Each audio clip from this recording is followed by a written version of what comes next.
Thanks, Karine. There's been some reporting about this, but it would be great to hear about it from you. When did the U.S. first begin tracking the balloon? Was it when it first took off from Hainan Island? So that's a good question. I know that the Pentagon has answered answered that before, actually laid out a timeline of when that all occurred. I don't have that in front of me to share with all of you, so I would point you to the Pentagon. And so, again, they've had detailed information on the tracking of the balloon and when it was first, I guess, seen or visible to them, and also laid out when the president was informed. I just don't have that it's in great detail. I just don't have that in front of me at this time. And has the intelligence community now concluded that it likely began heading east but veered off course, and that's why it ended up traversing the United States? So look, I want to be really mindful here because I've heard this before. I don't have any specifics to share on that. You're talking about the Hawaii and the Guam piece to this. So I just want to be super careful there, and I would probably refer you to the Pentagon. What we think that they are doing is they are deflecting. They're coming up with excuses and trying to spin this.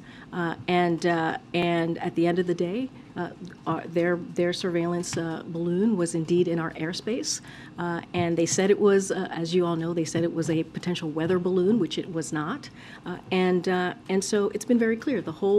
All of the American people, the entire world saw what China did, and it was irresponsible.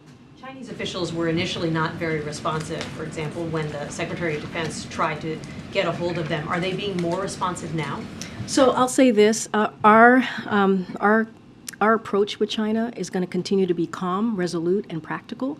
And we have said this before: we are going to continue to keep our airways, our communication lines open, and continue to have those conversations as we have been before the China surveillance balloon and after. But look, again, what they did was irresponsible. It is up to China to decide how they want to move forward with this relationship. As you all know, the president and President Xi met at the G20. They said that they would be good actors. They were a country that we can work with.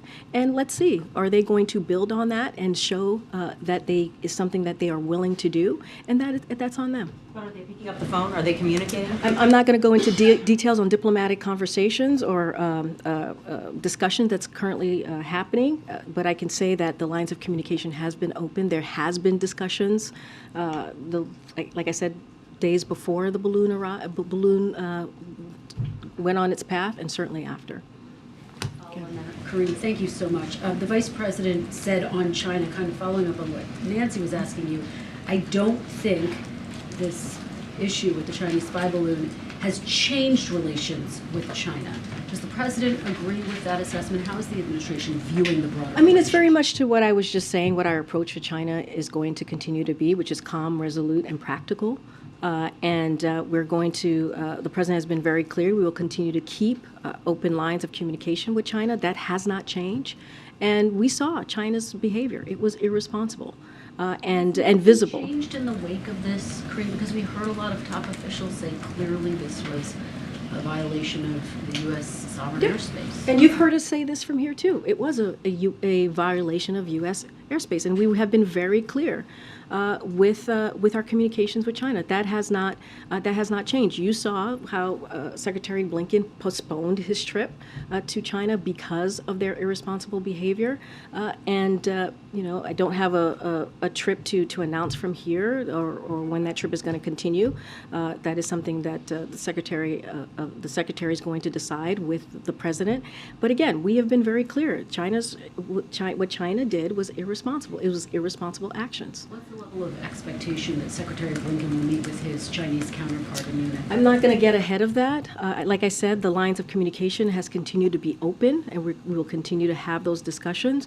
And again, and as I mentioned moments ago, you're going to hear from the president. He's going to speak very decisively about our response to China's high-altitude surveillance balloon. So you'll hear from the president, and he'll lay that out. Let me try one more time on Nikki Haley's comments. I heard you respond to what she said. But more broadly speaking, if the American public decides, or it becomes clear that there's a broad desire to have a competency test for all of the candidates above the age of 75. Would the president submit to that? I'm just not going to get into hypotheticals from here. Go ahead. Thanks, Karine.